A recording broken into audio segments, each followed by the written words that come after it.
నైవేద్యాలు పెట్టుకునే ఏలారా ఇది యాదవా కోడిని ఇప్పుడు ఎట్టుకొచ్చావు? కోళ్ళు పట్టుకోవడం అంటే అంత సులువా అమ్మా? కొంపల మీదకి ఎక్కాలి, సందులంట తిరగాలి. నమ్మకం నీ బలహీనత, సారా నా బలహీనత. ఆయన నాకెందుకే, సాయంత్రం అమ్మోరికి తిప్పు, ఊరంతా చల్లగా చూస్తుంది అది.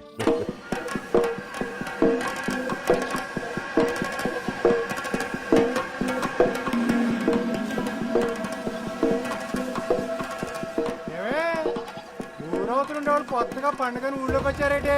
అయినా పండుగ నాడు కూడా మీ కొడుకులు కొత్త చీర కొనలేదా? పోని మమ్మల్ని ఏమంటావా? తప్పున్నా కొడక, నువ్వెవడా నాకు చేరుకొని ఇయడానికి? వానికి మాలేదువా? రారా, ఎంత ధైర్యం నా కొడక.